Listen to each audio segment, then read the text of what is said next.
اور اس کی کیا وجہ ہوتی ہے؟ انسان کی خواہشات ہوتی ہیں. انسان اپنی منمانی کرنا چاہتا ہے، اپنی خواہشات کے مطابق زندگی بسر کرنا چاہتا ہے. اور ایک اور وجہ ہوتی ہے تکبر. تکبر کیا ہوتا ہے؟ خود کو بڑی چیز سمجھتا ہے. وہ کہتے تھے کہ ہم سردار لوگ ہیں، ہم بڑے قبیلوں سے ہیں. محمد صلی اللہ علیہ وسلم جن کے پاس زیادہ دولت نہیں ہے، یہ کیسے پیغمبر بنا لیے گئے؟ یہ چند ایک وجوہات تھیں جس کی بنا پر ان کو مشکل ہو گیا تھا حق قبول کرنا. تو ختم اللہ علی قلوبہم. دل کی بات اس لیے کی نا کہ دل ہی خواہشات کا مرکز ہوتے ہیں. جب آپ کا دل کسی اور چیز میں لگا ہوا، مثلا اگر اس وقت آپ کے دل میں کہ گھر جانا، تو میں اگر لیکچر کو اپنے ٹائم سے اوپر لمبا کروں گی تو پھر آپ کا دل اچاٹ ہو جائے گا، پھر آپ میری بات نہیں سن سکیں کیونکہ اب آپ کا دل یہاں نہیں رہا، کہیں اور چلا گیا. یہ عام زندگی میں بھی ہوتا ہے نا کہ جب دل میں کچھ اور بس جاتا ہے تو پھر اللہ کی بات نہیں سمجھ آتی. اسی لیے آپ دیکھیں کہ جن لوگوں کو میوزک سننے کا بہت شوق ہوتا ہے، یا جن لوگوں کو اور اسی طرح کی دنیا کی کچھ ہابیز، کچھ اور شوق ہوتے ہیں، پھر ان کا دل اس میں اتنا انوالو ہو جاتا ہے کہ پھر حق کی بات، قرآن کی بات، خدا کی بات، ان کا اس میں دل نہیں لگتا، ان کو وہ اچھی نہیں لگتی، وہ کرنا نہیں چاہتے. تو یہ کفار مکہ جو تھے خاص طور پر ان کا ذکر ہے. اور پھر اس کے بعد یہ سب کے لیے عام ہے جو بھی ایسا کرے. تو ان کا حال یہ تھا کہ وہ اپنے آپ کو بڑی چیز سمجھتے تھے، ان کے دل دنیا کی خواہشات میں ڈوبے ہوئے تھے. سورۃ الجاثیہ آیت 23 میں آتا ہے افرأیت من اتخذ الہہ ہواہ. کیا دیکھا تم نے اس شخص کو جس نے اپنی خواہش نفس کو اپنا خدا بنا رکھا ہے. وَأَضَلَّهُ اللَّهُ عَلَىٰ عِلْمٍ. اللہ نے اس کو علم کے باوجود گمراہ کر دیا. وَخَتَمَ عَلَىٰ سَمْعِهِ وَقَلْبِهِ. اور اس کے کان اور اس کے دل پہ مہر لگا دی، اور اس کی آنکھ پر پردہ ڈال دیا. وَعَلَىٰ سَمْعِهِمْ. اور کانوں پر بھی پردہ. آپ دیکھیں کہ کان ایسی چیز ہے جو اندھیرے میں بھی سن سکتے ہیں اور روشنی میں بھی سن سکتے ہیں، لیکن آنکھیں ایسی چیز ہیں کہ جو صرف روشنی میں دیکھتی ہیں. تو انہوں نے اپنی فیکلٹیز سے کام نہیں لیا، لہٰذا اللہ تعالیٰ نے بھی پھر ان کے دلوں پر مہر لگا دی. تو ان آیات سے یہ پتہ چلتا ہے کہ سینے کا حق کے لیے کھل جانا اللہ کی بہت بڑی نعمت ہے. فَمَن يُرِدِ اللَّهُ أَن يَهْدِيَهُ يَشْرَحْ صَدْرَهُ لِلْإِسْلَامِ. اللہ جس کے ساتھ ہدایت کا ارادہ کرتا ہے اس کا دل اسلام کے لیے کھول دیتا ہے، دل کھلنے لگتے ہیں.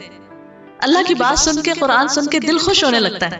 تو پھر کیا ہوتا ہے جب دل کی خوشی سے کوئی اس طرف آتا ہے تو اس کا دل نرم ہوتا ہے، تو جو بھی تھوڑی سی بات بھی اس کو پتہ چلتی ہے تو اس کا دل کھل اٹھتا ہے، اور پھر اس کے اندر ایک بہار آنے لگتی ہے، ایک اچھی زمین کی طرح. اور جس کے لیے اللہ ہدایت کا ارادہ نہیں کرتا تو اس کا دل تنگ کر دیتا ہے. جس کو اللہ ہدایت نہ دینا چاہے تو یجعل صدرہ ضیقا حرجا، اس کا دل تنگ کر دیتا ہے، بھیج دیتا ہے، اور پھر اس کے بعد اس کے نہ اندر کچھ چیز آتی ہے نہ اندر سے کوئی خیر باہر آتی. ایک اور بات جو یہاں سے ہمیں پتہ چل رہی وہ یہ ہے کہ انسان کو بہت زیادہ اپنی ذات پہ اور اپنی سوچ پہ اور اپنی تھنکنگ اور اپنے آپ پہ بہت زیادہ مان نہیں ہونا چاہیے، اعتماد نہیں ہونا چاہیے، اور اوور کانفیڈنٹ نہیں ہونا چاہیے کہ میرے پاس اتنی ڈگریاں، اتنا نالج ہے، میں اتنا کچھ جانتا ہوں، لہٰذا مجھے کسی اور چیز کی ضرورت نہیں ہے. دنیا کا علم جتنا بھی ہو، لیکن انسان کو ہمیشہ علم ہدایت کی ضرورت رہتی ہے، اور اس معاملے میں انسان کو اللہ اور اس کے رسول کی بات کے آگے جھک جانا چاہیے، چاہے اس کو سمجھ میں آئے یا نہ آئے. اور ایک اور چیز جو ہم سب کے لیے ضروری ہے کہ اللہ کی اس نعمت ہدایت پر شکر ادا کرتے رہیں. یہ جو اللہ نے ہم کو یہاں آ کر بیٹھنے کی توفیق دی ہے، یا پڑھنے کی، یا کتاب کو سمجھنے کی، یا لکھنے کی، یا کچھ بھی، تو اس پر ہم سب کو اللہ کا شکر ادا کرنا چاہیے، کیونکہ دلوں کا سخت ہونا بدبختی کی علامت ہوتی ہے، اور دلوں کا اللہ کی طرف رجوع کرنا اور اس کتاب سے محبت کرنا اللہ کی رحمت کی علامت ہوتی ہے. اور پھر یہ ہے کہ جب کوئی ڈرانے والی آیات آئیں تو اس وقت ڈرنا بھی چاہیے، کیونکہ یہ کفار کی نشانی ہے کہ خواہ ان کو ڈراؤ یا نہ ڈراؤ وہ نہیں مانتے، ان کو کوئی اثر نہیں ہوتا. کبھی بھی کوئی انذار والی آیت، کچھ لوگ تو باقاعدہ مذاق اڑاتے ہیں، وہ قرآن میں کیا وقت ڈرایا جاتا ہے، یہ مولوی حضرات ڈراتے رہتے ہیں اور فلاں. نہیں، یہ مسلمان کی شان نہیں ہوتی، وہ ایسی باتیں نہیں کرتا. جب قرآن کی کسی آیت میں ڈرنے کی بات آئے تو کیا کرنا چاہیے؟ ہم کو ڈرنا چاہیے، ہمیں خوف محسوس کرنا چاہیے. اور پھر یہ کہ انسان کو اوپن مائنڈیڈ، اوپن ہارٹ اور اوپن آئیز کے ساتھ رہنا چاہیے کہ خیر اور بھلائی کے لیے آلویز ویلکمنگ، آلویز ویلکمنگ. کیونکہ اگر کوئی شخص نہ سننا چاہتا ہے، نہ دیکھنا چاہتا ہے، اور نہ ہی حق کو اپنے دل میں کوئی جگہ دینا چاہتا ہے، تو یہ کوئی اچھی علامت نہیں، یہ بدبختی کی علامت ہے. تو خلاصہ کیا ہے سارے سبق کا؟ نمبر 1 یہ انسانوں کے اس دوسرے گروہ کی بات ہے کہ جن کے پاس علم تو بہت ہے، بہت کچھ سمجھتے ہیں، بہت کچھ جانتے ہیں، لیکن ہدایت کے لیے نہیں جھکتے، تکبر کی بنیاد پر یا خواہشات نفس کی بنیاد پر.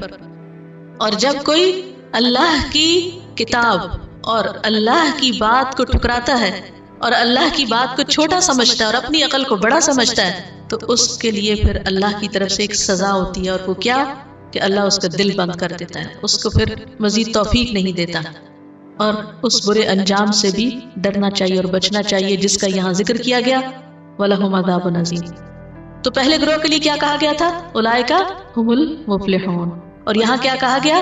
وَلَهُمْ عَذَابٌ عَظِيمٌ۔ تو آپ دیکھیے فلاح کا جو قرآنی تصور ہے وہ کیا ہے؟ فَمَنْ زُحْزِحَ عَنِ النَّارِ وَأُدْخِلَ الْجَنَّةَ فَقَدْ فَازَ، جو آگ سے بچا لیا گیا اور جنت میں داخل کر دیا گیا وہی دراصل کامیاب ہوا۔ تو پہلا گروہ متقین خالص مومن، انجام کیا ہے؟ فلاح، اور دوسرا گروہ جاننے کے باوجود نہ ماننے والے، انجام کیا ہے؟ عذاب عظیم۔ تو اللہ ہم سب کو اس عذاب سے اپنی پناہ میں رکھے۔ وآخر دعوانا الحمدللہ رب العالمین۔ سبحانک اللہم وبحمدک، نشہد ان لا الہ الا انت، نستغفرک ونتوب الیک۔ السلام علیکم ورحمۃ اللہ وبرکاتہ۔